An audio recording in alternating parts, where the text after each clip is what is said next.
आज की इस वीडियो में हम स्टार्ट करेंगे 9th क्लास की फ़िज़िक्स के शॉर्ट क्वेश्चन। 2 चैप्टरों के शॉर्ट क्वेश्चन हम कर चुके हैं। आज हम तीसरे चैप्टर के शॉर्ट क्वेश्चन करेंगे। तो तीसरे चैप्टर का नाम है dynamics. What kind of changes in motion में be produced by a force. जब किसी बॉडी पे फोर्स लगाई जाती है तो उसमें कौन कौन सी तब्दीली हो सकती है, वो ये पूछ रहा है।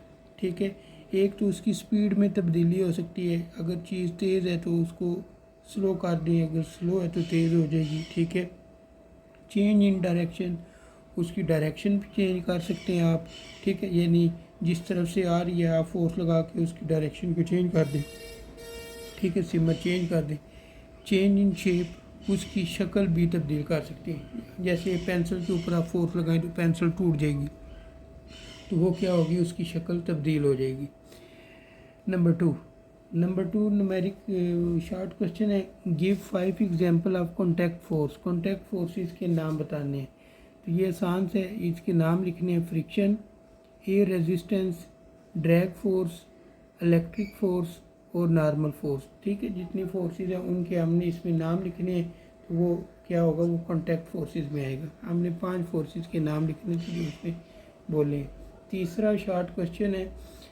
An object move with constant velocity in free space. Space में एक बॉडी जो है वो कांस्टेंट स्पीड से, कांस्टेंट वेलोसिटी से मूव कर रहे हैं, यानी एक जैसी उसकी रफ्तार है और उससे वो मूव कर रहे हैं, हरकत कर रहे हैं। How long will the object continue to move with this velocity.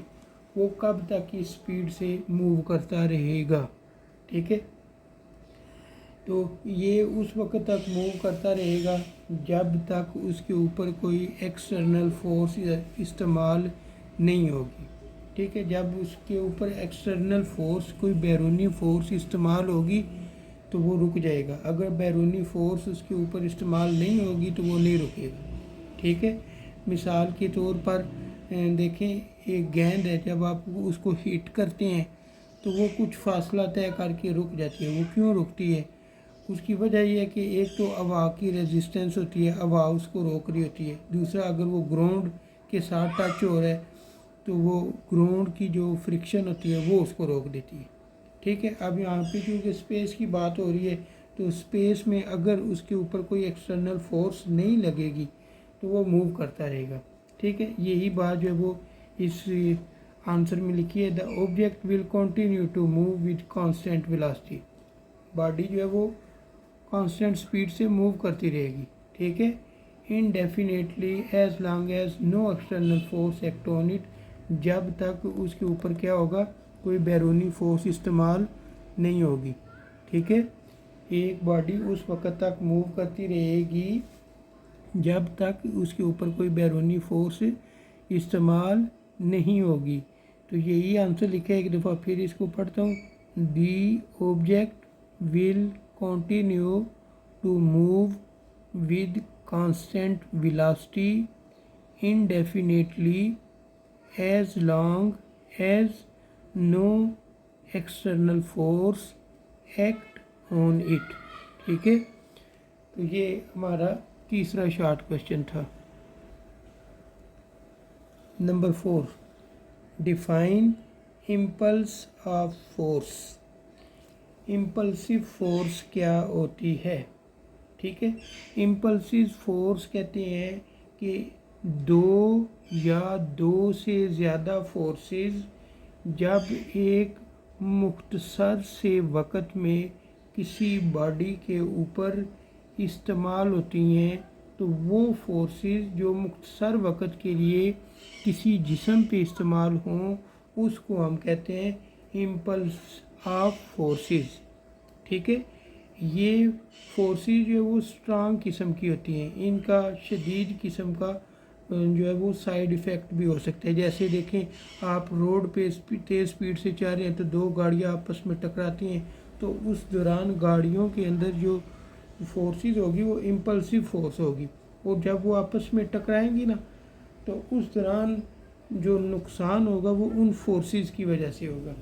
ठीक है, इसीलिए उन फोर्सेस को कम से कम करने के लिए जो है वो गाड़ियों की मुख्तलिफ जो है वो शेप्स बनाई जाती है ताकि वो उन फोर्सेस का असर जो है वो कम से कम हो।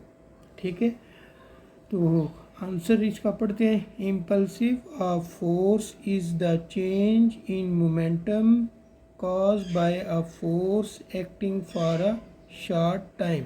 ठीक है, इसका मतलब ये है कि जब किसी भी बॉडी का मोमेंटम तब्दील होता है, जब उसके ऊपर कोई फोर्स लगाई जाती है मुख्तसर से वक़्त के लिए, मुख्तसर से वक़्त में जब किसी बॉडी पे फोर्स लगाएं तो उस दौरान जो उसका मोमेंटम तब्दील होता है उसको इम्पल्सिव फोर्स कहते हैं। आसान लफ्ज़ों में आप यही समझ लें, जो पहले आपको पता है कि शॉर्ट वक़्त में जो फोर्सेस का मजमूआ किसी बॉडी पे इफ़ेक्ट करता है तो उन फोर्सेस को हम कहते हैं impulsive of forces. 5. Why has not Newton first law been proved on earth? Newton के फर्स्ट लॉ को ज़मीन पर क्यों नहीं प्रूव किया जा सकता? ठीक है, ये इसका सवाल है। Because friction and A resistance R always present. उसकी वजह यही है कि फ्रिक्शन और ए रेजिस्टेंस ये दोनों हमेशा मौजूद होंगे। ठीक है, इनको ख़त्म नहीं कर सकती। दीज फोर्सेस स्टॉप ऑब्जेक्ट, ये जो फोर्सेस हैं किसी भी मूव करते हुए बॉडी को रोकने की कोशिश करेंगे या उसको रोक देंगे। From moving for ever, so we can not see perfect motion without forces. ठीक है, इसलिए हम इन फोर्सेस के बगैर हम क्या कर सकते हैं, मूव नहीं कर सकते, परफेक्ट मोशन हमारी नहीं हो सकती। हमारी मोशन रुकती ही इन फोर्सेस की वजह से है, फ्रिक्शन की वजह से और एयर रेजिस्टेंस की वजह से। एयर से तो हम किसी सूरत में जो है वो बच नहीं सकते। ठीक है, तो एयर रेजिस्टेंस और फ्रिक्शन ये ज़मीन पर मौजूद होते हैं, इस वजह से न्यूटन के फर्स्ट लॉ को ज़मीन पर हम क्या कर सकते हैं, प्रूव नहीं कर सकते। ठीक है, क्योंकि न्यूटन का फर्स्ट लॉ क्या है? न्यूटन का फर्स्ट लॉ ये है कि जब किसी बॉडी पे फोर्स लगती है, या आप ये समझ लें कि एक बॉडी मूव करती रहेगी, न्यूटन कहते हैं कि एक बॉडी जो है वो मूव करती रहेगी, या अगर वो मूव रुकी हुई है तो वो रुकी रहेगी जब तक उसके ऊपर कोई बैरूनी फोर्स इस्तेमाल नहीं होगी। ठीक है, फिर सुने, कोई भी बॉडी अगर वो रुकी हुई है तो वो रुकी रहेगी, और अगर वो मूव कर रही है तो मूव करती रहेगी उस वक़्त तक जब तक उसके ऊपर कोई बैरूनी फोर्स अमल ना करे। ये न्यूटन का फैसला है, तो ये किसी सूरत में ज़मीन पर प्रूव नहीं हो सकता। ठीक है, तो उसकी वजह क्या है, फ्रिक्शन और एयर रेजिस्टेंस।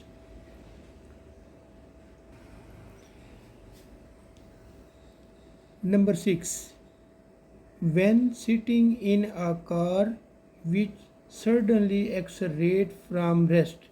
आप कार में बैठे हुए हैं और अचानक कार चलना शुरू हो गई है। You are pushed back into the seat, आप अपनी सीट से क्यों पीछे की तरफ जाएंगे, वजह बतानी है। ठीक है, तो जब हम कार के अंदर बैठे हुए हैं और कार मूव नहीं कर रही तो इसका मतलब है कार भी रेस्ट में है और हम भी रेस्ट में हैं, दोनों रुके हुए हैं। अब जब कार चलना स्टार्ट होगी ना तो उससे ये होगा कि जो हमारी बॉडी का ऊपर वाला हिस्सा है ना, वो क्या होगा, वो रेस्ट में होगा, लेकिन जो नीचे वाला हिस्सा होगा जो सीट के साथ अटैच है वो क्या होगा, वो मूव करेगा। जब वो मूव करेगा तो उसकी वजह से हम क्या होंगे, पीछे की तरफ जो है वो पुश होंगे। ठीक है, तो ये इसकी वजह है। अब इसी को हमने आंसर में इस तरह लिखा है कि ड्यू टू अनर्शिया, अनर्शिया की वजह से as your body resist the change in motion, inertia की वजह से आपकी बॉडी के अंदर जो तब्दीली आ रही है बॉडी उसको रोकने की कोशिश करती है। And tend to remain at rest, ठीक है, वो उसको रेस्ट में ही रखने की कोशिश करती है, जो मैं आपको पहले बार बता रहा हूँ, ठीक है। While the car accelerate forward, जबकि जब कार आगे की तरफ मूव करती है, ठीक है। अनर्शिया क्या होता है कि जब किसी बॉडी पे फोर्स लगाते हैं, ठीक है, तो वो फोर्स उस बॉडी को क्या करेगी, मूव करवाएगी। लेकिन अनर्शिया वो फोर्स होगी जो उस बॉडी को मूव करने से रोकती है, उसको हम अनर्शिया कहते हैं, ठीक है।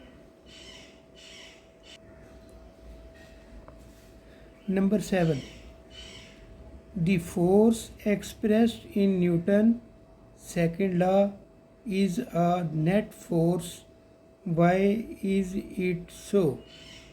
न्यूटन सेकेंड लॉ की फोर्स को हम नेट फोर्स का नाम देते हैं या नेट फोर्स ज़ाहिर करते हैं, क्यों करते हैं, ठीक है, ये इसका सवाल है। The force in Newton second law is a net force, Newton second law की जो फोर्स है उसको हम नेट फोर्स कहेंगे, क्यों, बिकॉज क्योंकि it represent the total effect of all the forces acting on an object, क्योंकि किसी भी बॉडी पे अमल करने वाली तमाम फोर्सेस के इफ़ेक्ट को वो शो कर रही होती है, इस वजह से हम उसको नेट फोर्स का नाम देते हैं, ठीक है। तो फिर नंबर 7 का आंसर क्या होगा, the force in Newton second law is a net force because it represent the total effect of all the forces acting on an object. अब इसको अगर मैथमेटिकल फॉर्म में लिखना हो तो आप एफ लिखेंगे और साथ छोटा सा लिखेंगे NET नेट, और फिर साथ क्या लिख देंगे MA, ठीक है। तो इस तरह हम मैथमेटिकल फॉर्म में इसको लिख सकते हैं। Number 8, how can you show that rolling friction is lesser than the sliding friction, rolling friction जो है वो कम क्यों होती है स्लाइडिंग फ्रिक्शन से, या स्लाइडिंग फ्रिक्शन को हम रोलिंग फ्रिक्शन से किस हद तक कम कर सकते हैं, ठीक है। तो rolling friction is less than sliding friction, अब रोलिंग फ्रिक्शन स्लाइडिंग फ्रिक्शन से कम होती है बिकॉज क्योंकि less surface area is in contact during rolling reducing resistance. उसकी वजह ये है कि जब हम उसके नीचे टायर लगा देते हैं या कोई बेरिंग से लगा देते हैं तो उसका जो ज़मीन के साथ इसाटा चौड़ा होता है उसका सरफेस एरिया कम से कम होता है, ठीक है। वो कम से कम सरफेस एरिया ज़मीन के साथ टच करेगा, जब कम से कम इसा टच करेगा तो रेजिस्टेंस भी कम से कम होगी, और रेजिस्टेंस कम से कम होने की वजह से रोलिंग फ्रिक्शन जो है वो कम होती है स्लाइडिंग फ्रिक्शन से, ठीक है। स्लाइडिंग फ्रिक्शन जो है उसमें फ्रिक्शन ज़्यादा होगी और रोलिंग फ्रिक्शन में फ्रिक्शन क्या होगी, कम होगी, ठीक है।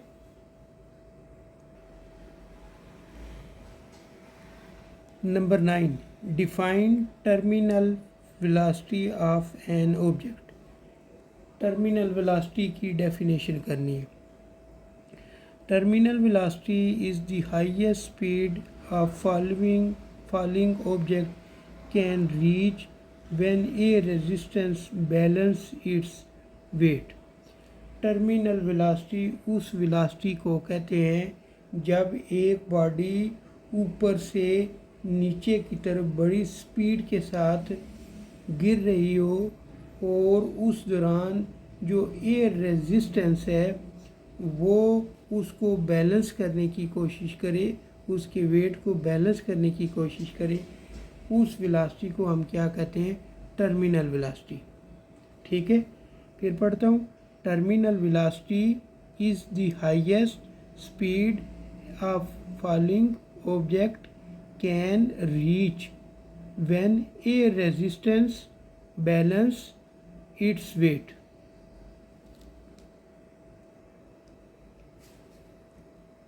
Number short question. An astronaut walking in space want to return to his spaceship by firing a hand rocket. एक खला नवर्द जो खला में मूव कर रहा है और वो चाहता है कि वो अपनी स्पेसशिप से एक रॉकेट फायर करे। ठीक है, in what direction does he fire the rocket? तो वो किस डायरेक्शन में उस रॉकेट को फायर करेगा? तो ज़ाहिर सी बात है मुखालिफ सिमत में उसको फायर करेगा। ठीक है, The astronaut should fire the hand rocket in the direction opposite to the spaceship. Spaceship जिस तरफ जा रही है उसके मुखालिफ सिमत में वो रॉकेट को क्या करेगा? फायर करेगा।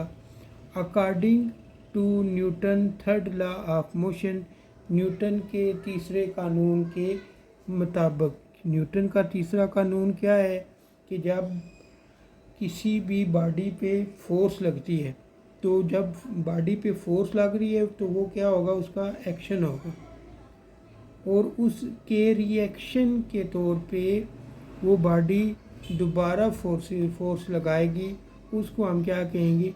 Reaction force. तो न्यूटन थर्ड लॉ कहता है कि एक्शन और रिएक्शन दोनों मैग्नीट्यूड में, मिकदार में, पावर में इक्वल होते हैं। ठीक है, लेकिन ऑपोजिट डायरेक्शन में होते हैं, यानी मुखालिफ सिमत में होते हैं। ठीक है, तो यूँ हमारे शॉर्ट क्वेश्चन जो है वो चैप्टर 3 के मुकम्मल हुए। मुझे दें इजाज़त। अल्लाह हाफिज़।